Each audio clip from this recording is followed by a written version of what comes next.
जीना नहीं चाहती, मुझे मेरी जिंदगी खत्म करनी है।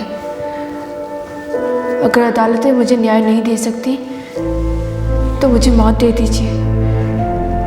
मैं यूथनेशिया के लिए फरियाद करती हूँ, मुझे मेरे मरने का हक दे दीजिए। मैं कोर्ट से अपील करती हूँ, मुझे मरने दीजिए।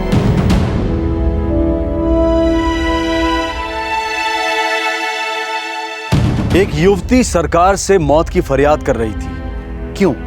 ऐसा क्या अन्याय हुआ था इस लड़की के साथ जिसकी वजह से वो दृढ़ आवाज में आत्महत्या का हक मांग रही थी? 9 साल पहले 2003 धनबाद, झारखंड। ये मिताली दास एक अलग ही लड़की थी। उसके रोम रोम में जोश और उम्मीद थी। वो सबकी आंखों का तारा थी और मिताली की आंखों में थे सपने जिन्हें पूरा करने का वो संकल्प कर चुकी थी।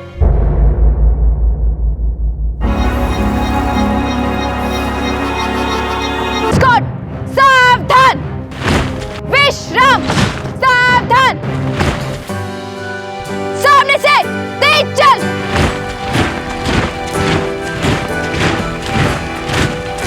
God salute!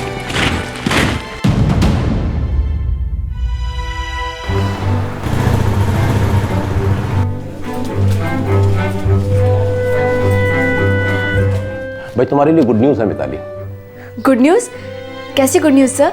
तुम्हारे फर्स्ट ईयर और सेकेंड ईयर के फर्स्ट सेमेस्टर के एकेडमिक परफॉर्मेंस और तुम्हारी ओवरऑल परफॉर्मेंस को देखकर कॉलेज बोर्ड ने यह फैसला किया है कि तुम्हें ऑनर्स कंप्लीट होने तक फुल स्कॉलरशिप दी जाए। Thank you sir, thank you so much. हम नोटिस कर रहे हैं कि तुम्हारी दिलचस्पी सोशियोलॉजी में ज़्यादा है और एनसीसी में भी तुम काफ़ी आगे हो। सो फ्यूचर प्लान क्या है तुम्हारा? आईएएस या आईपीएस? हमने उसके बारे में अभी तक कुछ सोचा नहीं है। बस इतना सोचा है कि आगे जाके सोशियोलॉजी में मास्टर्स करेंगे और फिर उसके बाद पीएचडी। मिताली, तुम्हें कभी भी कोई भी ज़रूरत पड़ी, कॉलेज हमेशा तुम्हारे साथ है। हम पे भरोसा करने के लिए thank you again sir. Sir, हम आपको कभी लेट डाउन नहीं करेंगे।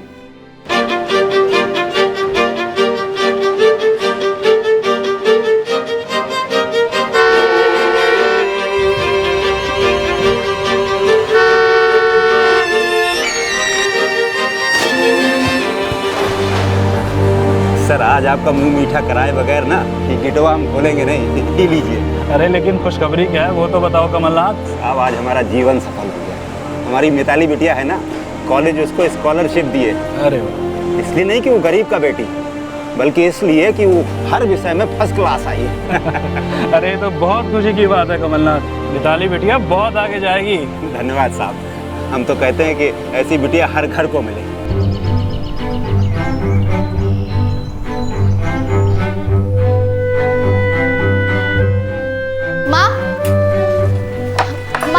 मीठू दीदी, हम जा रहे हैं। अरे सुन, हाँ? वो ट्रायो का चैप्टर नंबर 4 है ना, यहाँ से टीचर से पूछ लेना। आज शाम को सीओ क्रैक करना है हमें। और कुछ कैप्टन मिताली दास? और कुछ नहीं, पीछे मुड़, सीधे चल, रुकना मना है। Left right left left right left by. अरे मीठू, लाओ, अब तुम छोड़ दो, हम सब कर लेंगे। तुम्हें कॉलेज के लिए देर नहीं हो रही का? माँ, हमें कौन सा दुल्हन की तरह सजना है? बस 10 मिनट लगेंगे रेडी होने के लिए। अच्छा माँ, आज से ना हम 1 घंटा लेट आएंगे। वो का है? वो सिविल सर्विस की स्पेशल क्लास है ना, इसलिए। वो तो नजदीक में ही है ना, तो एक तो काम क्यों नहीं करती? कॉलेज से पहले घर आ जाना, थोड़ा सुस्ता लेना। अरे माँ, टाइम नहीं हमारे पास। हमारी जिंदगी का एक एक सेकंड बहुत कीमती है। हम सब जानते हैं बिटिया, लेकिन बीच बीच में सांस भी लेनी चाहिए। और तेरे पैर में तो चक्के लग गए हैं। माँ, अभी गेट लगना बाकी है। भैया, अरे भैया, हम तो पूछना ही भूल गए, इंटरव्यू कैसा रहा कल आपका? ठीक ही हुआ। बोले अगला हफ्ता से ज्वाइन करने का चांस हो सकता है। देखते हैं। इतना सारा तो इंटरव्यू दे के बैठे हैं। भैया, ये नेगेटिव थिंकिंग को ना अपने दिमाग से निकाल के फेंक दो। ये जॉब आपको जरूर मिलेगा। हम कह रहे हैं ना, जस्ट डू इट।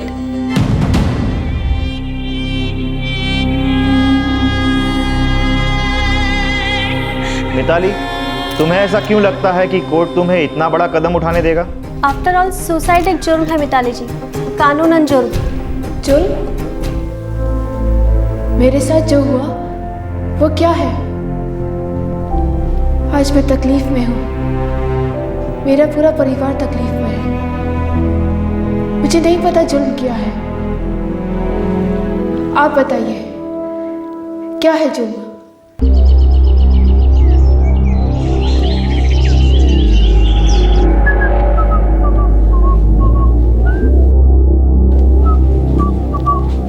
कहाँ रे सपन, तुम नौकरी काहे छोड़ दिए रे? हमें जमा नहीं बाबा। तुमको जमा नहीं? साला ये नौकरी के लिए हम अपना नाक रगड़े हैं सेठ जी के सामने, गिड़गिड़ाए हैं, और तुमको ये नौकरी जमा नहीं। तो हमने कहा था का, और वैसे भी वो सेठ हमें हमारे हुनर के हिसाब से पैसा नहीं दे रहा, हमारे स्टैंडर्ड का नहीं है ना वो। तुम्हारे स्टैंडर्ड का अचार डालें हम हैं? साला 22 का हो गया है तुम घोड़ा जैसा, कुछ काम तुमको आता जाता नहीं, बात करता है स्टैंडर्ड का। बहुत जल्द पता लग जाएगा आपको कि क्या कर सकते हैं हम। अब ही आवारागर्दी और मुफ्त का रोटी तोड़ने के अलावा कुछ दिखाई नहीं देता हमें। जब 3 साल से कुछ नहीं किया तो अब क्या कर लेगा? हम बुरा नहीं मान रहे हैं, क्योंकि हम जानते हैं कि तुम्हारे दिल में हमारे लिए बहुत प्रेम है। तभी हम दोनों तुम्हारे बारे में सोच के रात भर रोते रहते हैं। बेटा, हमने जो करना था अपनी जिंदगी में वो कर लिया, अब तुम कुछ करो जिंदगी में टाइम रहते। समझाओ इसे। सुना अम्मा, बाबा ने क्या कहा? हर चीज टाइम टू टाइम होनी चाहिए। फिलहाल तो चाय का टाइम हो रहा है, एक चाय पिला दो।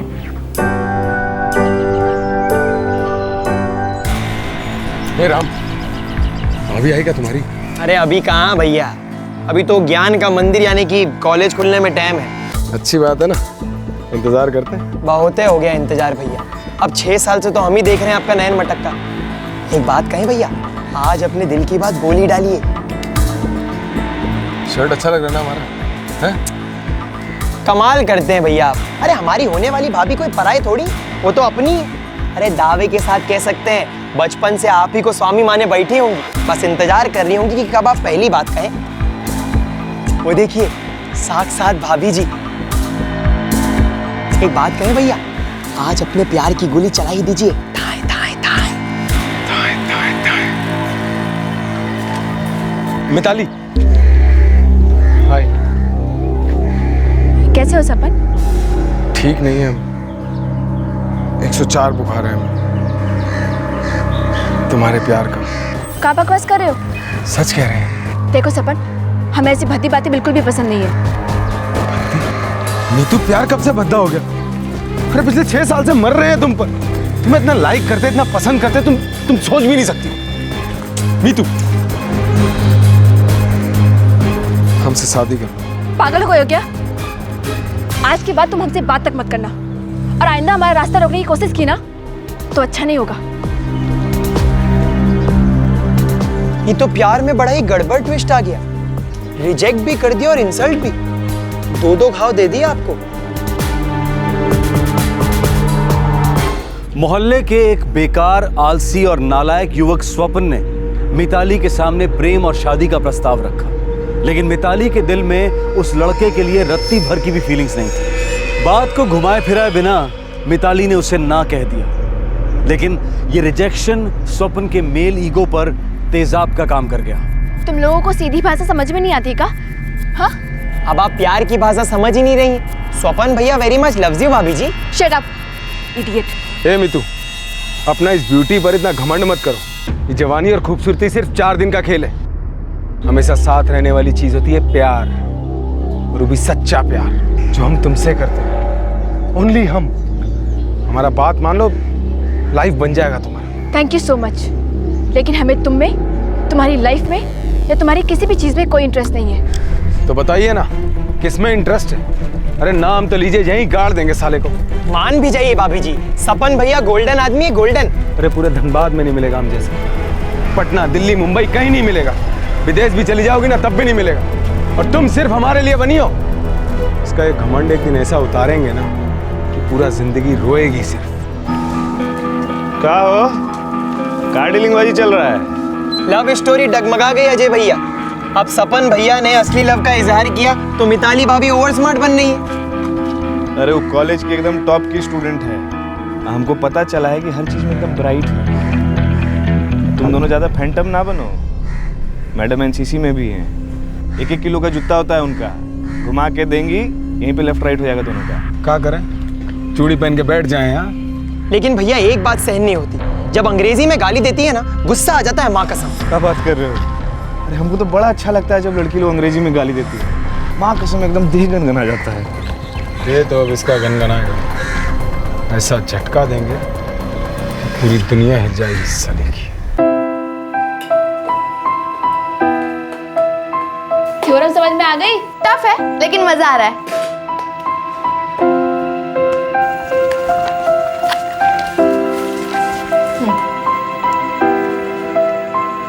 सही। अरे वाह, 100% सही। अब ट्रिग्नोमेट्री तुम्हारे बाएं हाथ में खेलोगे कि नहीं? टॉप करोगी तुम। हमें तो हर सब्जेक्ट में टॉप करना है, आपकी तरह स्कॉलरशिप भी लेनी है। हाँ, मिलेगी, जरूर मिलेगी। अरे हम तो चाहते हैं कि तुम दोनों खूब पढ़ो और बड़े बड़े अफसर बनो। अरे यही दिन देखने के लिए तो धतकिया से धनबाद आए हैं। क्यों मधुरिमा, सही फैसला लिए थे ना? हाँ हाँ जी, बिल्कुल सही फैसला किया था।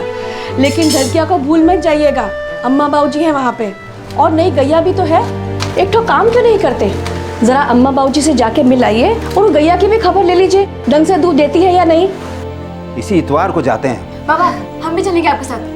हम भी चलेंगे, दादा दादी से मिले हुए अरसा हो गया।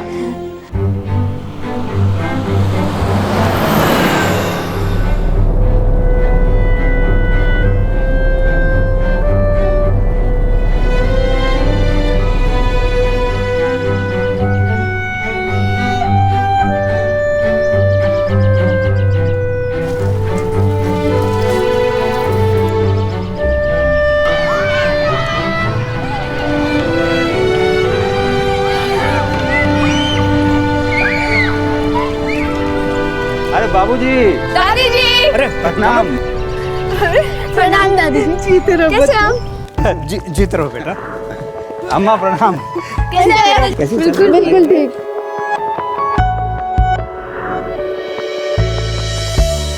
कमल, ये 2 मजदूर हमने खेत में लगा दिए हैं, और ये गाय जो तुमने खरीद के दी है ना, समझो शंकर भगवान की देन है। बाबूजी, ऊपर वाले की बड़ी कृपा है हम पर। आपकी 2 पोतियां जो है ना, इनको सरस्वती माँ का डायरेक्ट आशीर्वाद मिला हुआ। कॉलेज ने मिताली को इस साल फुल स्कॉलरशिप दिया है। दोनों पोतियां तो देखना हमारे कुल का नाम रोशन करेंगी। हम ऊपर से भी आशीर्वाद देते रहेंगे। बाबूजी देखो, ये ऊपर ऊपर जाने का बात अभी मत कीजिए। आपको और माताजी को हमारे साथ धनबाद शहर चलना है। दोनों पोतियों को आशीर्वाद देना है शादी के लिए। अरे नहीं नहीं बेटा, हम गांव छोड़ के नहीं जाएंगे। तुम चाहो तो ये जमीन बेच दो, पढ़ाई और शादी के खर्चे में काम आएंगी। पर बेटा हम यहाँ से नहीं हटेंगे। काहे बाबूजी? सच बात तो यह है कि शहर का जिंदगी हमका रास नहीं आती। अब वहाँ का जिंदगी तो। कमलनाथ जी, क्या आप अपनी बेटी को आत्महत्या करने की इजाजत दे रहे हैं?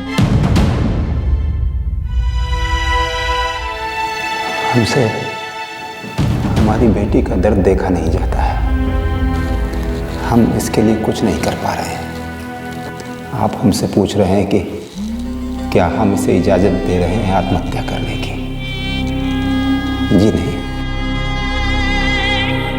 हम चाहते हैं कि इसे अपनी जिंदगी वापस मिले और इसको न्याय मिले। फिर मिताली जी यूथेनेशिया की मांग क्यों कर रही है कमलनाथ जी? और आप उन्हें उनकी जिंदगी खत्म कर देने वाली बात आखिर क्यों करने दे रहे हैं? एक बार आ जाओ, फिर खुद ही आओगी बार बार। सच कह रहे हैं सपन भैया, इनका पावर वर्ल्ड फेमस है। ऐसा सुकून मिलेगा कि कॉलेज का कोई लौंडा भी ना दे पाएगा।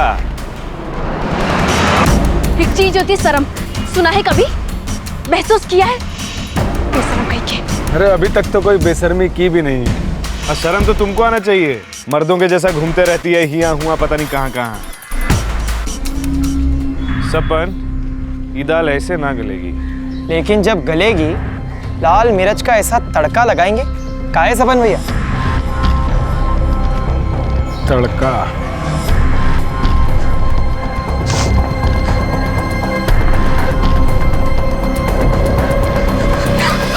लगा चुनरी में दाग, छुपाऊं कैसे? लगा चुनरी में दाग, दुपट्टा वापस कर। छुपाऊं कैसे? तुम्हारा दुपट्टा में वापस कर दो।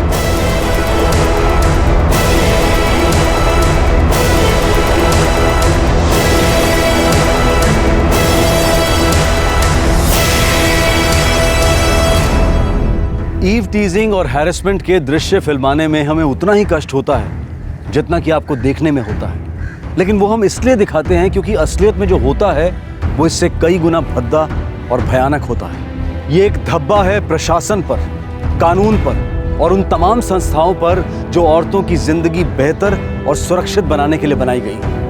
क्या ये सारे सरकारी अंग एक साथ मिलकर औरतों का इस तरह का हैरेसमेंट रोक नहीं सकते हैं? हाल ही में रांची और कश्मीर वैली में फतवे जारी किए गए कि औरतें जीन्स नहीं पहनेंगी, औरतें मोबाइल फोन का इस्तेमाल नहीं करेंगी। जरा सोचिए, और प्रशासन हर बार की तरह इसे छुटपुट असामाजिक तत्वों का काम बताकर अनदेखा कर देता है। और फिर जब कोई सीरियस वारदात होती है तब डिबेट्स पर डिबेट शुरू हो जाती है, टॉक शोज में डिस्कशंस होते हैं और फिर कुछ दिनों के बाद एक और फतवा निकलता है। हम ये जानना चाहते हैं कि वो कानून किस काम का जो जुर्म की दस्तक सुनता ही नहीं। ये कहना बहुत आसान होगा कि मिताली पुलिस के पास क्यों नहीं गई, लेकिन हम पूछते हैं कि पुलिस और प्रशासन मिताली के लिए एक सुरक्षित माहौल क्यों नहीं बना पाए? ऐसी बदतमीजी करने की हिम्मत कैसे होती है इन लड़कों की?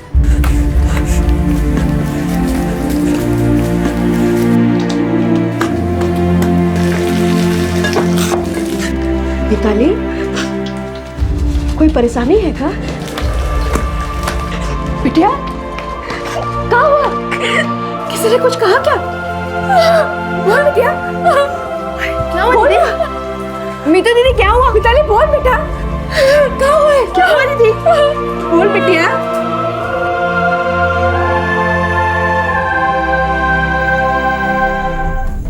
आशीष, आओ मेरे साथ।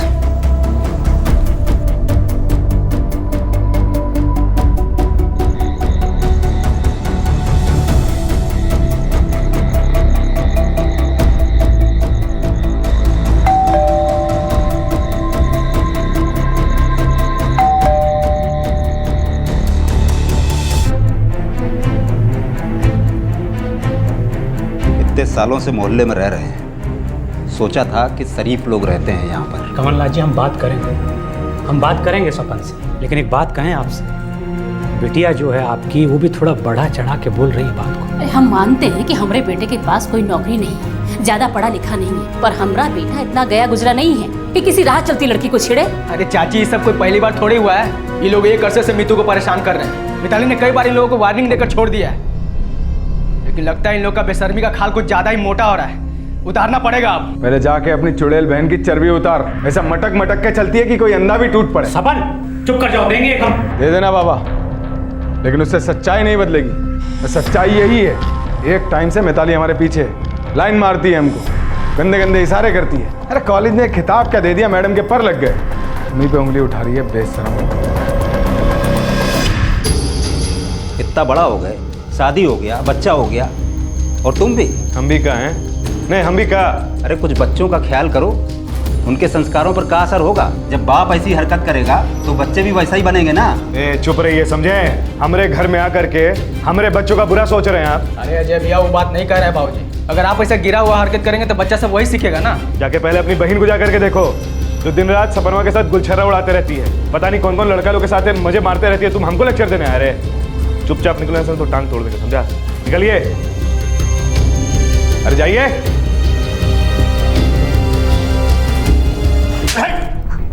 पापा, हमने ऐसा कुछ नहीं किया, ये लोग झूठ बोल रहे हैं। देख राम, अभी छोटा है तू, संभल जा, समझा? उन बेकार लड़कों के साथ घूमेगा ना तो उनके जैसा बर्बाद होकर रह जाएगा, बता रहे तुमको। आप हमारी फिक्र छोड़िए और अपनी बहन को समझाइए। घर से निकलते ही पूरे कपड़े का स्टाइल ही चेंज हो जाता है। मर्दों को उकसाने में बहुत इंजॉय करती है आपकी बहन। राम, तुमको कह रहा हूँ। देखिए, आपको जो बोलना था बोलिए। अब हमें अपने लड़के को क्या समझाना है वो हम समझा लेंगे। सिर्फ समझाने से कुछ नहीं होगा, इसको सुधारिए और आज से, वरना कल को जो है आपके पछताने के लिए भी बहुत देर हो जाएगा। वो हम देख लेंगे जी। तुम्हारे घर का रोटी नहीं खाता जो तुम्हारे को इतनी फिक्र हो रही है। जो भी समझाना ही है, सुधारना, अपनी लड़की को सुधारिए जाके। हमारे घर में दखलंदाजी करने की जरूरत ना है।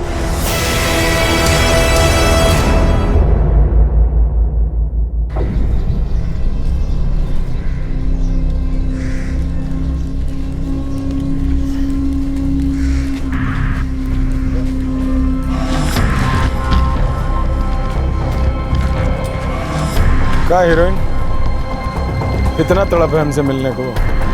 बुलावे के लिए अपने बाप भाई को भेज दिए। हाँ? तुम लोग आदमी हो या जानवर? कितनी बार कहा हमें परेशान मत किया करो, समझ में नहीं आता है क्या? तुम्हें क्या लगता है तुम हमें तंग करते रहोगे और हम चुपचाप सहन करते रहेंगे? कहाँ और आ रहे हैं यहाँ पे? भाई साहब, रोज कॉलेज जाते हुए हमें परेशान करते हैं लोग, गंदी गंदी बातें करते हैं। अरे परेशान हो गए हम लोग इनसे, समझा समझा के थक गए हैं, लेकिन इन लोगों को समझ में नहीं आता है। अरे भैया ये झूठ बोल रही है। अरे ऐसा कुछ नहीं है, फालतू में हम लोगों को फंसाना चाहती है। अब देखिए ना, खुद चालू है, हम घास नहीं डालते तो इस तरह से बदला ले रही हैं। अरे पैसे मांगती हैं हमसे मजे करने के। बेशर्म इंसान। भाई साहब, हम कॉलेज स्टूडेंट हैं, हम कोई पागल नहीं है जो सड़क पे इस तरह से तमाशा करेंगे।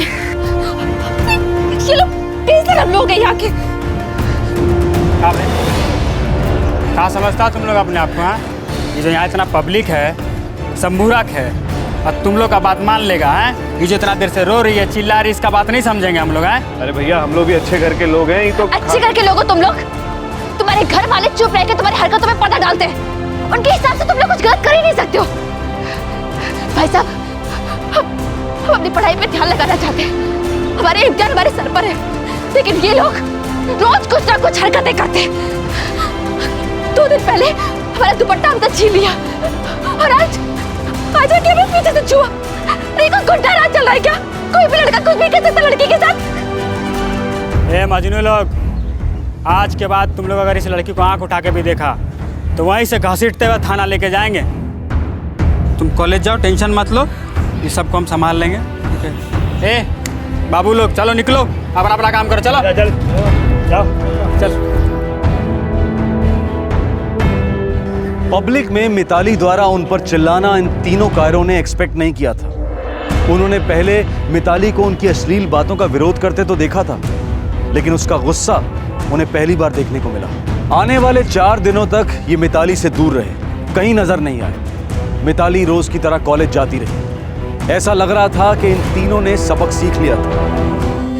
मेरे सारे सपने, सारी आशाएं सब जलकर राख हो गया। मैं आखिरी बार खुश 9 साल पहले हुई थी, जब मैं 17 साल की कॉलेज स्टूडेंट थी। तब से लेकर आज तक सिर्फ दुख होता है। एक सांस लेने में तकलीफ होती है। अगर मैं अपना दर्द कम करना चाहती हूँ, अपनी सांसों को रोकना चाहती हूँ, तो कानून को क्या हक बनता है कि वो मुझे रोके?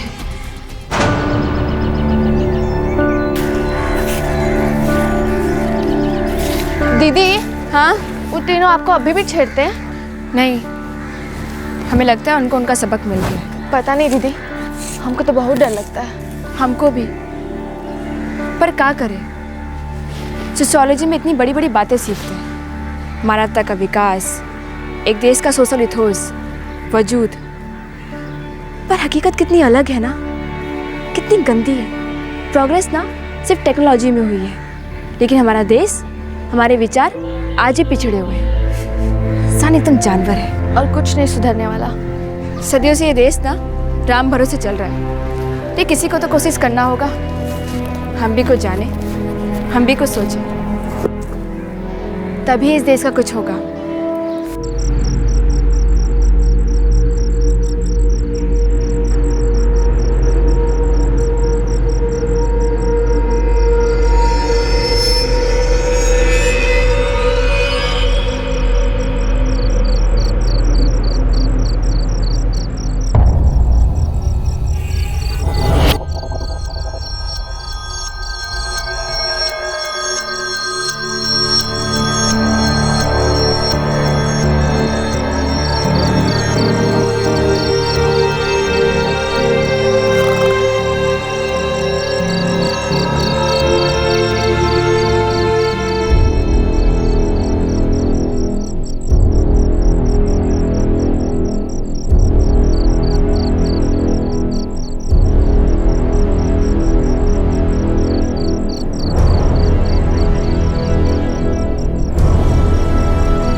22 अप्रैल 2003 की रात मिताली को छेड़ने वाले तीनों कायर दास परिवार के घर की छत पर पहुंचे। वो जानते थे कि गर्मियों में सारा परिवार छत पर सोता है। यहां पहुंचकर उन्होंने सोई हुई मिताली के चेहरे पर तेजाब फेंक दिया। इस एसिड अटैक ने मिताली के चेहरे को छल्ली कर दिया। इस अटैक में मिताली की बहन सोनाक्षी के हाथों पर और पिता कमलनाथ के पैरों पर कुछ चोटें आईं, लेकिन मिताली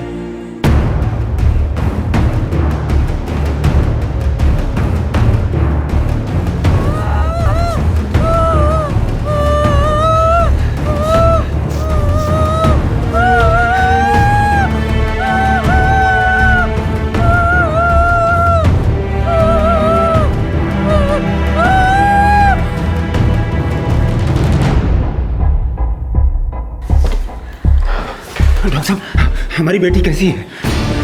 फिलहाल हमने उसे पेन किलर्स की ड्रिप दे दी है। वो ठीक तो हो जाएगी ना?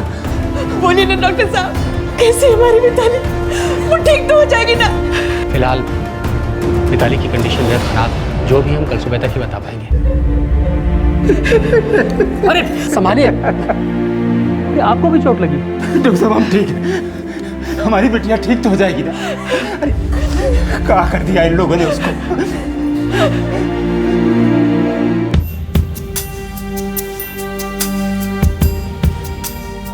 कब हुआ ये सब? 2 घंटा पहले साहब। मतलब लगभग रात के 1:30 बजे? जी सर। आपने देखा हम तुम्हें को? सर वो मिताली की चीखें सुनते ही हम उठ गए। उसके बाद जो मिताली का जो हालत था ना, वो देखते देखते और कुछ देखे नहीं सर। मिताली बिटिया का चेहरा नहीं रहा था, पिघलता हुआ मांस था। हम लोग बहुत घबरा गए थे, कुछ देख नहीं पाए। लेकिन हमारी छोटी बेटी सोनाक्षी, उसके हाथ पर भी एसिड गिरा। उसने उन्हें भागते हुए देखा था।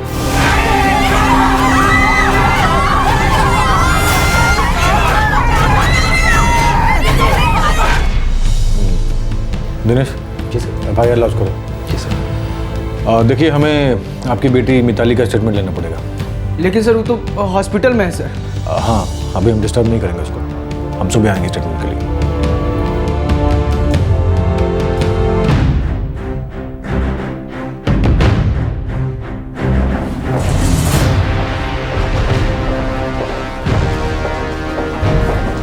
सॉरी इंस्पेक्टर, मिताली इस समय स्टेटमेंट देने की हालत में बिल्कुल भी नहीं है। डॉक्टर साहब, वो विक्टिम है और हमारे लिए जानना बेहद ज़रूरी है कि उसके साथ क्या हुआ, कब हुआ और कैसे हुआ। इंस्पेक्टर, उसके फेस पर हाई ग्रेड एसिड फेंका गया है। 72% बर्न हो चुका उसका फेस। कान के पर्दे पिघल चुके हैं, उसके नाक पिघल चुकी है, वॉइस बॉक्स गायब हो चुका है और उसकी दोनों आंखें बुरी तरह से डैमेज्ड हैं। इसलिए न वो तो बोल सकती है, न सुन सकती है और न ही देख सकती। और इस समय वो बेहोशी की हालत में है, इसलिए वो आपको स्टेटमेंट नहीं दे सकती।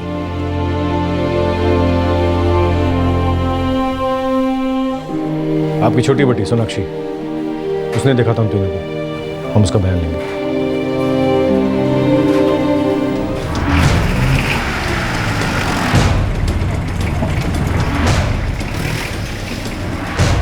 हमरा सपन ऐसा काम करिए नहीं सकता है साहब। अपना बेटा को बुलवाइए।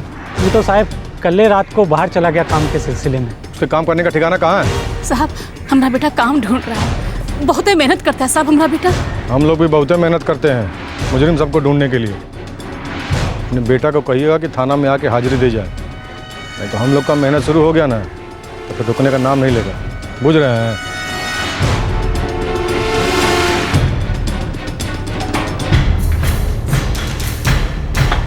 सर पड़ोसी बता रहे हैं अजय का पूरा परिवार निकल गया है घर लॉक करके। पता लगाओ कहाँ गया। सर हम सोच रहे हैं कि फैमिली वाला आदमी ऐसी हरकत करेगा क्या? आपका बच्चा 17 साल का है और आपको बिना बताए कहीं चला गया। साहब आप जानते तो हैं 17 साल की उम्र में बच्चे कैसे होते हैं, आप तो जानते हैं साहब। साहब हमारा बेटा किसी पे तेजाब नहीं डाल सकता, वो तो बच्चा है। बच्चा है तो बड़े लोगों के साथ क्या घूमता है? जब वो घर आए तो उसको थाने ले आइएगा। साहब एक बात बताना था आपको।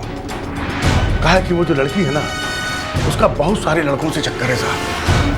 हमको लगता है कि उन्हीं लड़कों में से किसी लड़के ने ये तेजाब कांड किया है। साहब हमारे लड़के का नाम जबरदस्ती घसीटा जा रहा है साहब। वो नहीं कर सकता साहब, बहुत छोटा है साहब वो।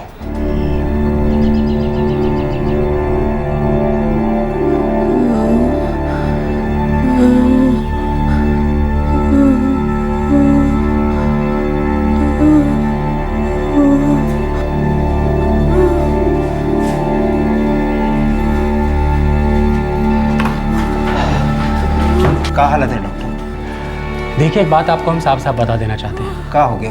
मिताली की हालत दिन ब दिन खराब होती जा रही है। हमारे बर्न्स वार्ड में इतनी सुविधाएं नहीं है कि हम उसकी अच्छी तरह से देखभाल कर सकें। तो फिर क्या करें? मतलब आप क्या सुझाव देते हैं? उसे किसी अच्छे और बड़े हॉस्पिटल में शिफ्ट करो। कहाँ लेकिन? आप बोकारो हॉस्पिटल क्यों नहीं ट्राई करते?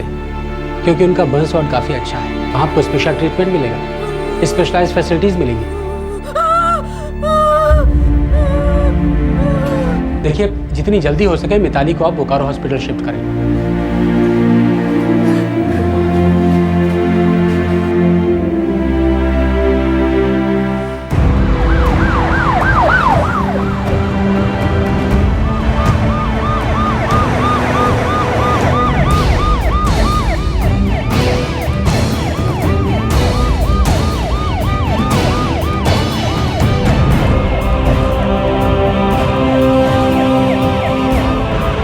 इंतजाम हो गया ना? तुम्हारी मामा जी से बात हो गई क्या?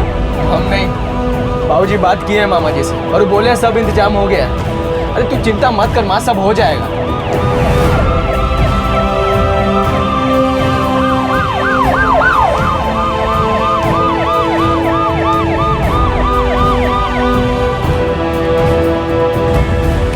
आप किस डिपार्टमेंट से? मैकेनिकल डिपार्टमेंट से।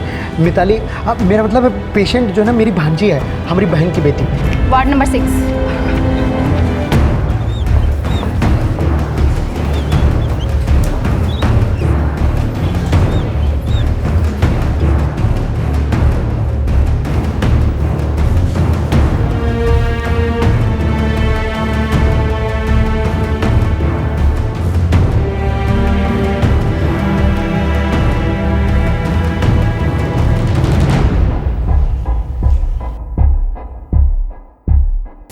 मुझे मिताली की रिपोर्ट जल्द से जल्द चाहिए।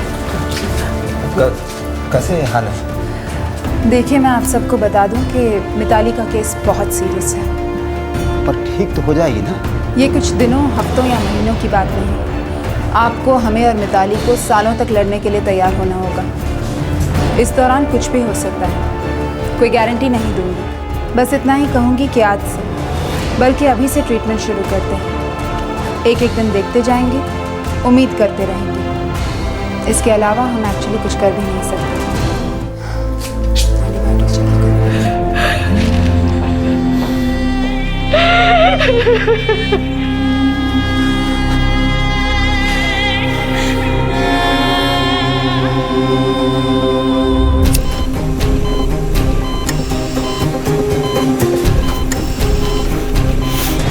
हमसे जो बन पड़ेगा हम वो सब करेंगे, डॉक्टर ने कहा।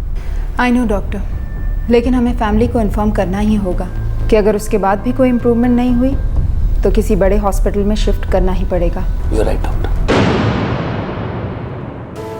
डॉक्टर जी, कुछ सुधार हुआ का? कोई खास सुधार नहीं है। तेजाब अपना काम पूरी तरह से कर गया है। बड़ी मुश्किल से हम उसे कुछ खिला पिला रहे हैं। बड़ी मुश्किल से वो एक एक सांस ले रही है। हम उसका दर्द कम करने की पूरी कोशिश कर रहे हैं, लेकिन उसका दर्द कोई साधारण दर्द नहीं है। मिताली पहले जैसी हो जाएगी ना डॉक्टर? सॉरी, लेकिन अभी भी मेरे पास इस सवाल का जवाब नहीं। पर हम उससे मिल तो सकते हैं ना? जी, मिल तो सकते हैं, लेकिन उससे कोई रिस्पांस की उम्मीद मत रखिए।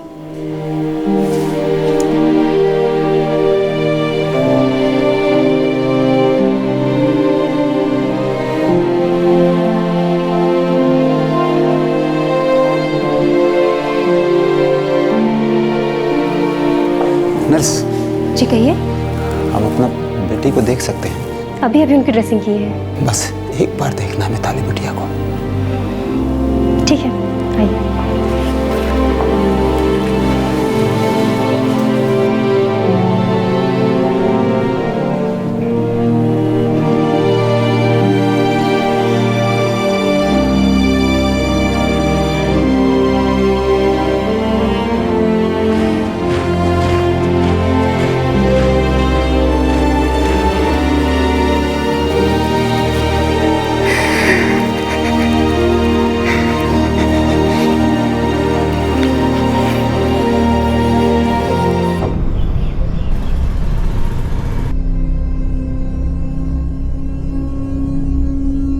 देखिए कमलनाथ जी, हम अपना पूरा कोशिश किए लेकिन वो तीनों फरार हो गए। का फरार हो गए? वो तीनों गुंडा लोग हमारी बेटी का जिंदगी तहस नहस कर दी और आप कह रहे हैं कि फरार हो गए? देखिए ऐसा बात नहीं है, हम कोशिश कर रहे हैं लेकिन वो तीनों अभी तक हाथ में नहीं आए हैं। अब वो तीनों खुद चल के नहीं ना आई है आपके थाने में, पुलिस स्टेशन में? हमसे कब तक बच के भागेंगे? एक न एक दिन धर दबोचेंगे। यहाँ से लेके यहाँ तक हमारी बेटी मांस का गोला बन गई है, जला हुआ मांस। वो न सुन सकती है, न बोल सकती है, न देख सकती है और न खा पी सकती है। एक एक सांस लेती है ना तो पूरा डॉक्टर लोग कांप जाता है। और आप कह रहे हैं कि एक ना एक दिन पकड़े जाएंगे? देखिए कमलनाथ जी, मामले की गंभीरता को समझिए। अभी आपको अपना सारा ताकत अपनी बिटिया को संभालने में लगाना है। और उन तीनों को तो हम धर ही लेंगे। ऐसा नहीं कि हम हाथ पे हाथ धरे बैठे हैं, साए की तरह उनके पीछे लगे हैं और एक दिन अचानक उनके चेहरा के सामने आएंगे, उनका टिटवा दबा देंगे। लेकिन इन सब से आपको अपनी बिटिया का चेहरा वापस नहीं मिलने वाला है।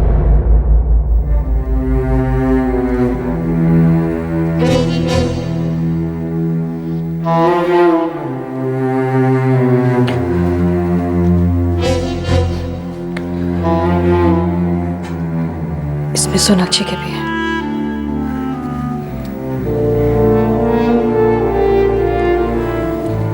मेरे कम पड़ेंगे। कहेंगे अपने भाइयों से अगर, तब तक आप इन्हें तो जमा करा दीजिए।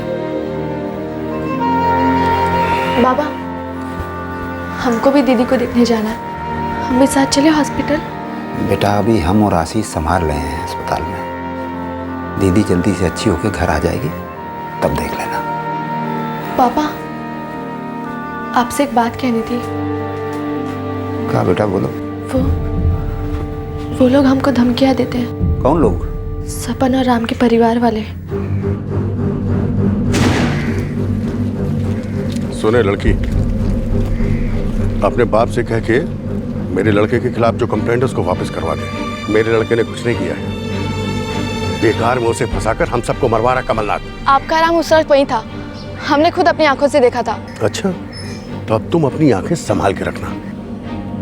जो एक बार हो गया क्या चाहती है दोबारा हो? नहीं ना? समझा अपने बाबू को?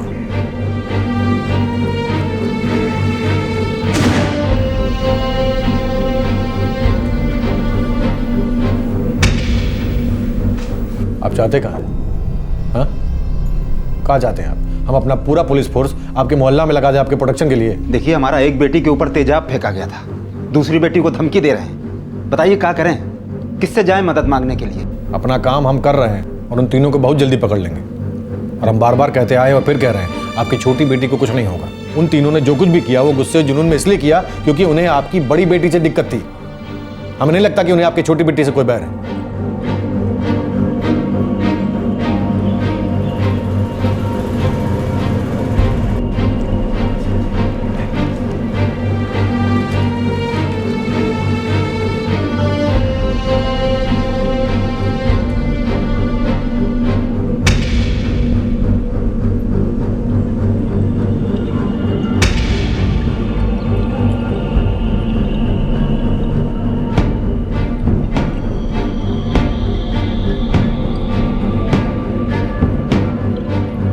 मिताली को बोकारो हॉस्पिटल शिफ्ट किए 1 महीना हो चुका था, लेकिन उसकी कंडीशन में कोई खास सुधार नहीं हो रहा था। वो इस हद तक जल गई थी कि उसे पहचानना नामुमकिन था।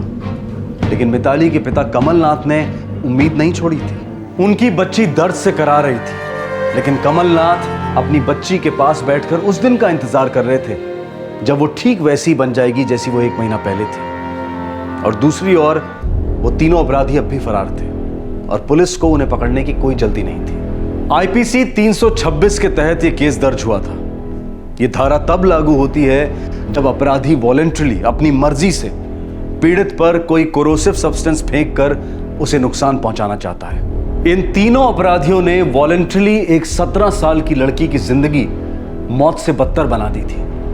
कानून व्यवस्था वॉलंटरली चुपचाप बैठी हुई थी, मानो जैसे कुछ हुआ ही नहीं है। लेकिन मिताली के पिता कमलनाथ का आक्रोश वॉलंटरी नहीं था, वो एक ज्वालामुखी से उमड़ने वाले लावे की तरह था। वो अपराधियों को सजा दिलवाना चाहता था। लेकिन पुलिस की सुस्त कार्रवाई की वजह से उन्होंने सरकार के दरवाजे पर दस्तक दी।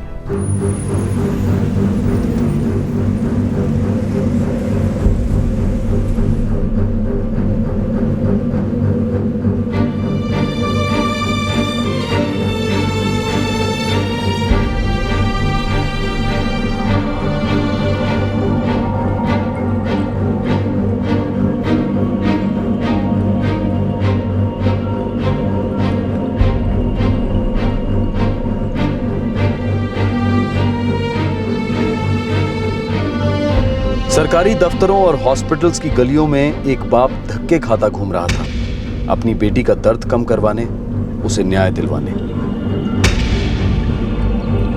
वो ना सुन सकती थी, ना देख सकती थी, ना बोल सकती थी।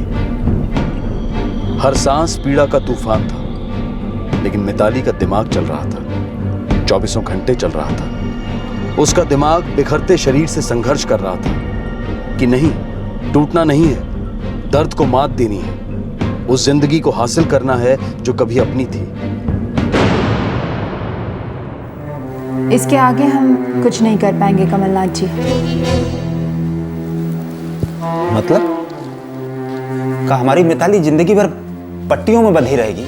देखिए, काफ़ी कुछ किया जा सकता है, जैसे कि स्किन ग्राफ्टिंग, ट्रांसप्लांट्स वगैरह। फिर आप क्या कह रहे हैं कि जो कुछ हो सकता था वो किया है आपने? देखिए, जो हम कर सकते थे यहाँ इस अस्पताल में वो हम कर चुके।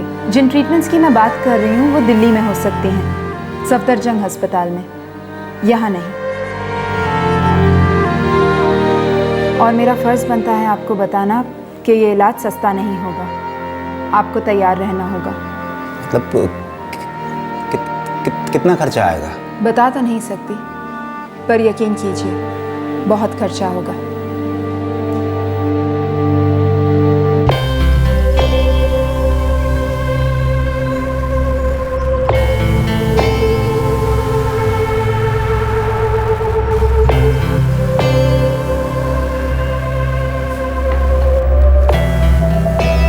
अब कब तक चोरों की तरह भागते रहते? सुना है मामला ठंडा पड़ गया है, पुलिस भी ढीली हो गई। अबे नालायक, हम जब तक नहीं कहेंगे ना, तू घर के बाहर कदम नहीं रखेगा, समझा? अरे पुलिस ठंडी पड़ गई होगी, पर वो सरफरी लड़की का बाप, वो तो ठंडा नहीं हुआ होगा। वो दिल्ली विल्ली जाने की तैयारी कर रहा है, मंत्रियों से मिलेगा तब तेरी समझ में आएगा। ये क्या बात हुई? हम कोई क्रिमिनल है? कोई मर्डर वर्डर किए हैं का? लड़की बहुत अकड़ दिखा रही थी, इसलिए सबक सिखा दिए। अब इसमें कौन सा महापाप कर दिया हमने?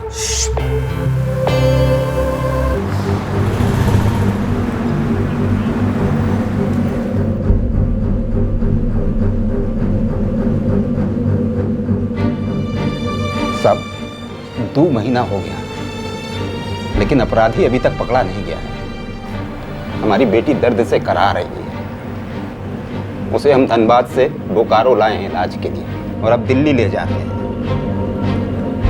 2 महीना हो गया आपका दफ्तर का चक्कर काटते काटते। मदद मांग रहे हैं ताकि उन तीनों गुंडा लोग को पकड़वाया जा सके। ये कोई नाजायज मांग है का? देखिए, आप शांत हो जाइए, हम आपके इस केस से वाकिफ हैं, हमारी कार्रवाई जारी है। आप यहाँ बार बार आने की तकलीफ क्यों लेते हो? तकलीफ लेनी पड़ रही है साहब, क्योंकि यहाँ जितने लोग बैठे हैं ना, वो अपना काम करने का तकलीफ नहीं कर रहे हैं। भाषणबाजी नहीं समझे? आपको क्या लगता है ये दफ्तर हमने सिर्फ आप ही के लिए खोल के रखा है? सरकार चलती है यहाँ से, आपके जैसे लाखों लोगों की तकलीफें सुननी पड़ती है हमें। आपको सिर्फ आप ही की तकलीफ दिखाई देती है। बहुत बहुत धन्यवाद।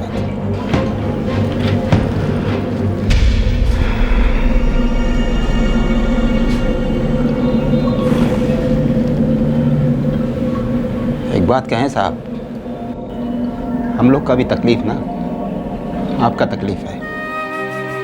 तो चाहे एक आदमी का तकलीफ हो, 2 आदमी का तकलीफ हो, या बहुत लोगों का तकलीफ हो, ये बात हमने अपनी बेटी से सीखी है।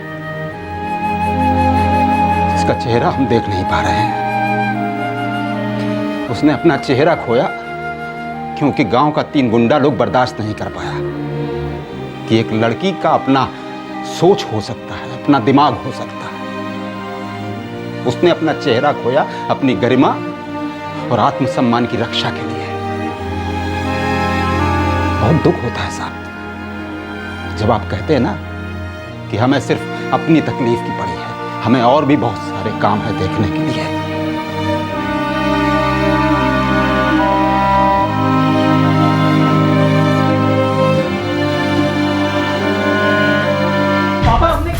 अरे बेटा सुन, हम बचा लेंगे। अरे सुनिए, अरे मेरी बात सुनिए साहब, ये कुछ नहीं किया साहब, सुनिए सुनिए तो मेरी बात, आपको गलत फहमी हुआ है साहब, सुनिए साहब, छोटा बच्चा आपको गलत फहमी हुआ होगा साहब, साहब सुनिए मेरी, आ रहे हो चलते रहे हैं।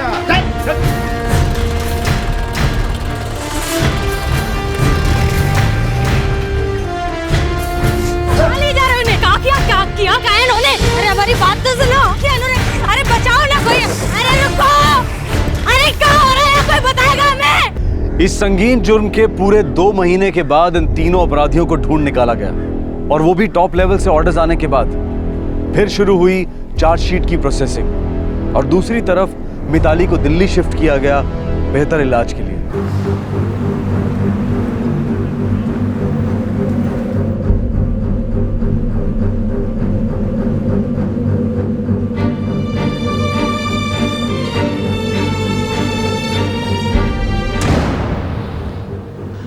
ये उसकी मौजूदा हालत है। हमारी बेटी का चेहरा क्या पहले जैसा बन जाएगा? देखिए, उसके शरीर के दूसरे हिस्सों से स्किन निकालकर इसके चेहरे पे ग्राफ्ट करेंगे, सिलाकर उसी स्किन से नाक और कान बनेगा। मिताली सब लोगों की तरह जी पाएगी ना? शायद पूरी तरह नहीं। देखिए, असली फाइटर तो आपकी बेटी है, जिसने अकेले सब कुछ झेला है। उसकी बाकी की लड़ाई हम लड़ेंगे। धन्यवाद साहब, लेकिन इसमें खर्च कितना आएगा?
जैसा कि आप देख सकते हैं, हमने नाक को फिर से बना दिया है। डॉक्टर साहब, हमारी बेटी देख कब तक सकेगी? उसकी आंखें आप कब तक ठीक करेंगे? देखिए, इस वक्त कुछ कहना मुश्किल है, लेकिन आप उम्मीद रखिए। और हाँ, मेरी राय में इनकी आंखों का इलाज यहाँ से बेहतर चेन्नई में हो सकता है। वहाँ पे एक बहुत ही अच्छा आंखों का हॉस्पिटल है।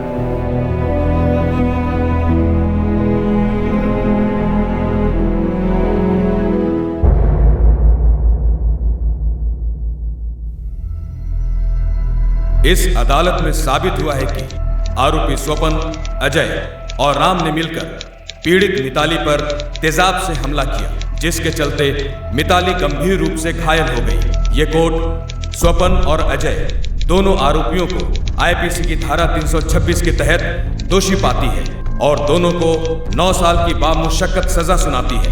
राम के नाबालिग होने के कारण उसे करेक्शन होम भेजा जाएगा।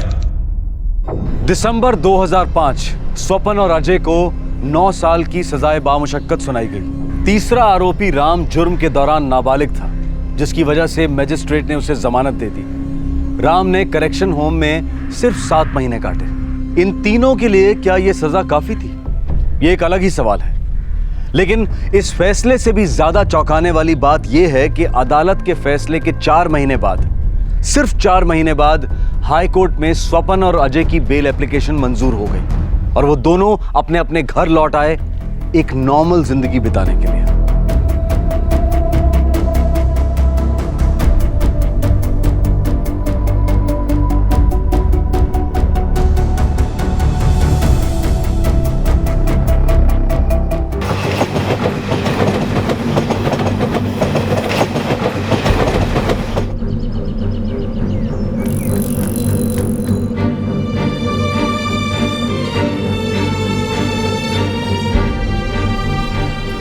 कुल मिला के 4 एकड़ है भाई साहब, और 1 आध एकड़ पीछे वाले हिस्से में और है। भाई साहब बहुत अच्छा नस्ल का गाय है और दूध भी बहुत बढ़िया देती है।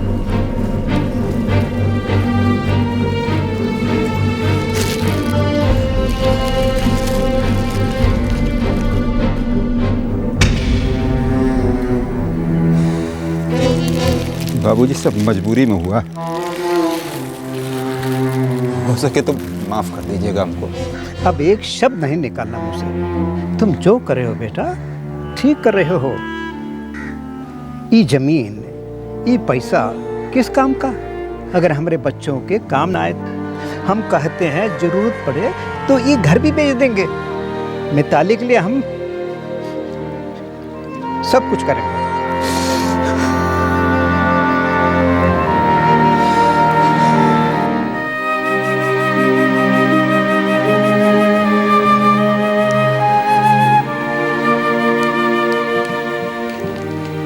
हमारे भाइयों ने भेजे। बाबा, मीतू दीदी कैसी है? डॉक्टर लोग कह रहे हैं कि पूरा जोर लगा देंगे। मधु, ये क्या कर रही हो? संभालो अपने आप को। अरे अगर हम लोग टूट गए तो हमारी मिताली बिटिया का क्या होगा? मुन्ने को कहाँ बचाए जी?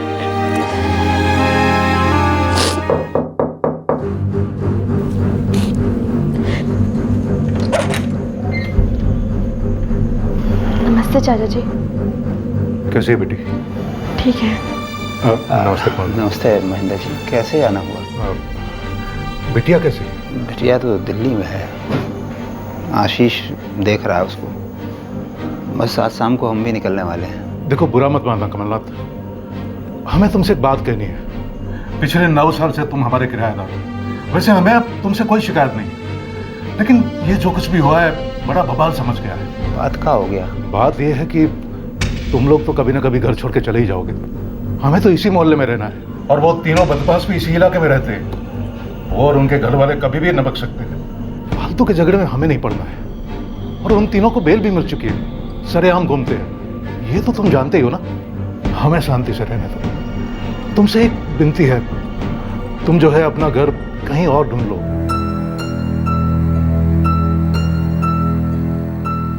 Bye the people, of the people, for the people, ये होती है परिभाषा एक डेमोक्रेसी की, जहां हर नागरिक अपनी जिंदगी निडर होकर अपने ढंग से जीता है, हक से जीता है। लेकिन मिताली के परिवार को अपराधियों के परिवार वालों की धमकियों की वजह से धनबाद छोड़ना पड़ा।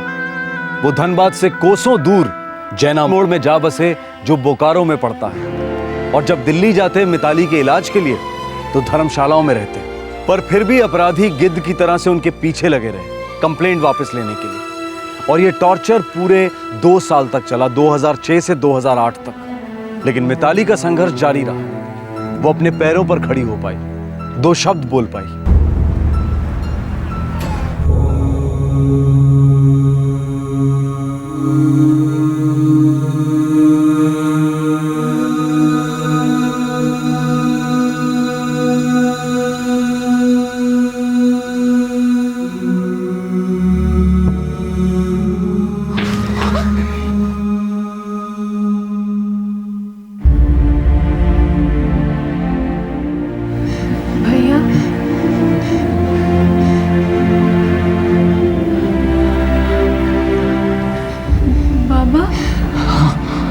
हाँ बेटा, हाँ।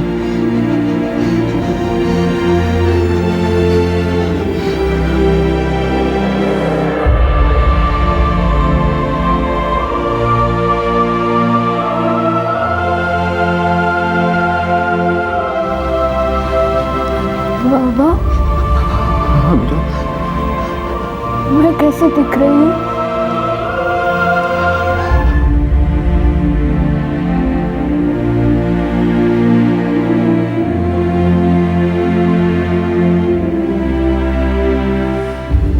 माँ का तबीयत ठीक नहीं रहता है, कुछ बोलती नहीं है, कुछ करती नहीं है। डॉक्टर लोग बोले कि उसको दिमाग का बीमारी है, कभी कभी रोती बहुत है बस।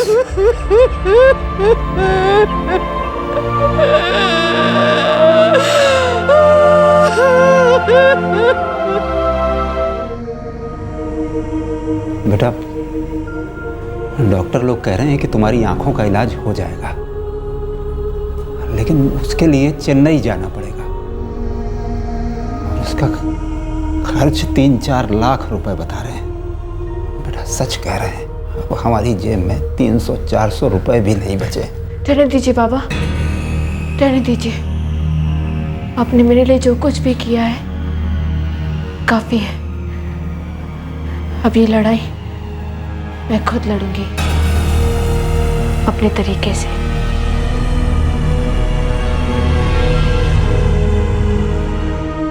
मिताली के गुनहगारों की जिंदगी बिना किसी रुकावट के चलती जा रही थी।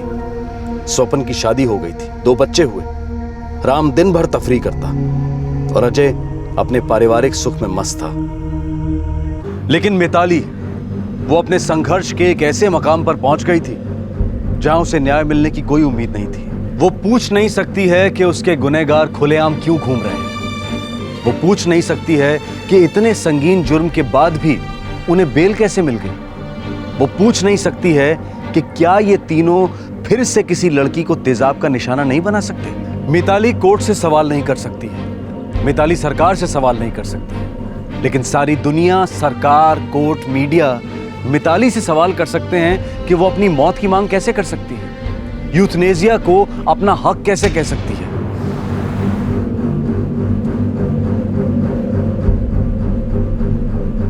मिताली, तुम 9 साल तक लड़ती रही, अब तुम क्यों गिव अप करना चाहती हो? किसके लिए लड़ूं मैं? अपने चेहरे के लिए या न्याय के लिए? चेहरे के लिए लाखों रुपए चाहिए, वो नहीं है मेरे पास। और इंसाफ के लिए कानून पर भरोसा चाहिए, मेरे पास वो भी नहीं है। मैं जहां भी जाती हूँ लोग मुझे देखकर डर जाते हैं, घिन से अपना मुंह सिकोड़ लेते हैं। और कुछ लोग पूछते हैं क्या हुआ, कैसे हुआ। मुझे हर बार अपनी डरावनी कहानी उन्हें बयां करनी पड़ती है। मुझे उनसे कोई शिकायत नहीं है, वो सब लोग अपनी अपनी जिंदगियों में उलझे हुए हैं। मैं भी उनकी तरह, एक आम आदमी की तरह अपनी जिंदगी जीना चाहती हूँ, अपनी जिंदगी में उलझना चाहती हूँ, पर आम तो मैं रही नहीं अब, और खास तो मैं कभी थी ही नहीं। मेरे लोग, मेरा देश, मैं हमेशा से अपने देश को चाहती थी, बड़े होकर कुछ बनना चाहती थी अपने देश के लिए, पर शायद ये देश मुझे नहीं चाहता। मैंने सोशियोलॉजी में पढ़ा था, democracy is of the people, for the people and bye the people, पर शायद अब मेरी गिनती पीपल में होती ही नहीं है। मिताली की दलीलों ने सैकड़ों हिंदुस्तानियों के जमीर की तार छेड़ दी। झारखंड के एक प्लास्टिक सर्जन ने यह ऑपरेशन निशुल्क करने का ऑफर दिया है, लेकिन बाकी की कॉस्ट बहुत भारी है। लगभग 20 लाख रुपयों की जरूरत है। समाज के हर तबके से, चाहे वो आम आदमी हो या वीआईपीस, दोनों आर्थिक मदद के लिए सामने आए हैं। लेकिन मिताली के गुनहगार वो अब भी बेल पर आजाद घूम रहे हैं। क्या हम पूछ सकते हैं कि ऐसा क्यों है? ऐसा क्यों है कि हमारा सिस्टम इतना संगीन जुर्म करने वालों के प्रति इतनी नरमी अख्तियार करता है? क्या हम पूछ सकते हैं कि कौन गारंटी दे सकता है कि ये लोग दोबारा से ऐसी हैवानियत नहीं करेंगे? क्या हम ये पूछ सकते हैं कि आईपीसी में एसिड अटैक्स के लिए एक अलग नॉन बेलेबल सेक्शन क्यों नहीं बन सकता, जबकि लॉ कमीशन इसकी रिकमेंडेशन दे चुकी है? और ये कोई पहला एसिड अटैक नहीं है। कुछ वर्षों से ये एक हथियार बन गया है उन कायरों का जिनसे महिलाओं का आत्मविश्वास, उनकी प्रगति, उनका विकास देखा नहीं जाता। ये उन संस्थाओं का हथियार है जो औरतों को डरा धमकाकर अपनी नपुंसकता जताना चाहते हैं, पिछड़ेपन और हैवानियत को बनाए रखना चाहते हैं। इन लोगों के खिलाफ सख्त कार्रवाई ही सिर्फ इस समस्या का पूरा हल नहीं है। क्या हम किसी भी दुकान पर जाकर बिना किसी परमिशन के बंदूक या बॉम्ब खरीद सकते हैं? बिल्कुल नहीं। तो फिर ये तेजाब खुलेआम बाजारों में क्यों बिक रहा है, जबकि वो उतना ही खतरनाक केमिकल है? क्या एसिड की खुलेआम बिक्री को रोकना असंभव है? क्या कानूनी प्रक्रिया को फास्ट ट्रैक और मजबूत नहीं बनाया जा सकता? हाल ही का एक उदाहरण है इंग्लैंड में एक इंडियन पोस्ट ग्रेजुएट स्टूडेंट की गोली मारकर हत्या कर दी गई। इस हत्या का कारण ना तो चोरी थी, ना ही दुश्मनी, ना तो हत्यारा मानसिक रोगी था और ना ही नशे में, बल्कि उसने पूरे होशो हवास में मजे लेकर यह हत्या की। उसकी तुरंत गिरफ्तारी हुई, लेकिन कोर्ट में भी इस 21 वर्षीय अपराधी को रत्ती भर का पछतावा नहीं था। यह मुकदमा 1 साल तक चला। मैनचेस्टर कोर्ट ने इस युवक को 30 साल की सजा सुनाई और इस दौरान ना तो उसे कोई बेल मिलेगी और ना ही पेरोल। जज का कहना था कि ऐसे आदमी का समाज में रहना डेंजरस है। क्या आज के केस के अपराधी स्वपन, अजय और राम उतने ही डेंजरस नहीं है? क्या मिताली की दशा मौत से बदतर नहीं है? स्वपन और अजय को सिर्फ 9 साल की सजा सुनाई गई और फिर 4 महीने बाद उन्हें बेल भी मिल गई।